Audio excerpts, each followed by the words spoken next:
Welcome to our 5 on 5. We're pleased to be joined by Carolyn Kingsnorth, the president of Historic Jacksonville, Inc. Carolyn, thanks for coming in. Well, thank you for inviting me. Absolutely. So tell us, in case anyone doesn't know, Historic Jacksonville, Inc. Who are you guys?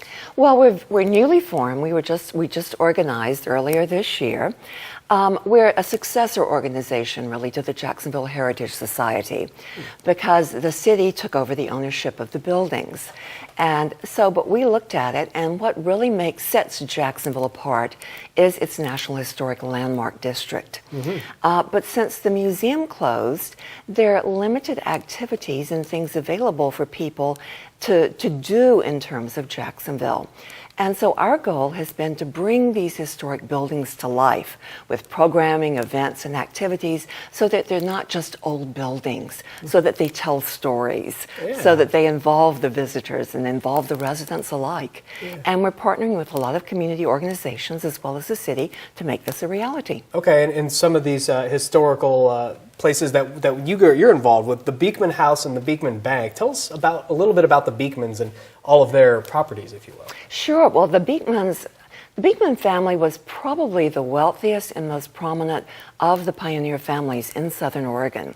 Beekman actually came here in 1853 as an express rider for Cram & Rogers, and he used to carry gold and the mail and newspapers across the Siskiyous down into, usually to Wairika, which was where the assay office was at the time. And eventually Cram & Rogers went out of business, and he bought up their stock, and he started Beekman's Express.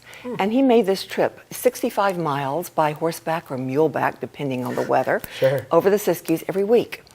And then he eventually acquired a safe because he was transporting gold, and so this was a way to keep the miners' gold safe. And this evolved into his opening the Beekman Bank, which is, depending on who you talk to, it's either the first or second oldest bank in the Pacific Northwest. Wow. He opened in 1857. Wow, very cool. So, but it was very unique because instead of he paying interest on the gold, he charged the miners to keep their pokes. Interesting. All right, well, I know we've got to talk about this quilt and all this very cool event you guys have coming up next weekend, but first, we're going to have to take a quick break. All Stay right. with us. Welcome back to our 5 on 5. Again, we're here with Carolyn Kingsnorth, the president of Historic Jacksonville, Inc. So, Carolyn, you've got an event coming up Saturday, June 14th. Tell us about this cool event and these beautiful quilts. Well, this quilt is actually originally belonged to Ginger Rogers. It dates from about 1932, and it was donated to the Museum Quilters. And they're partnering with us on this event on June 14th. And it's called Victorian Hobbies and Crafts, Victorian Hobbies and Quilts, actually. And what we do each month, the second Saturday of each month, we do a Jacksonville History Saturday. We partner with the cemetery where they do tours in the morning. We have the Beekman Bank open for tours. And then we have Beekman House tours from noon to 4.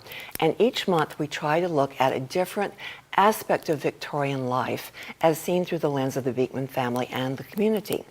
And so, as I said, this month it's hobbies and quilts and crafts. And we're going to be having house tours where we're looking at the collections of the Beekman, talking about some of their activities and things they did. And the quilters will be having exhibits in the carriage house, on the lawn. They're going to be doing demonstrations. They're going to be doing what's called a bed turning, which is where you stack a pile of quilts on, and each one has a story.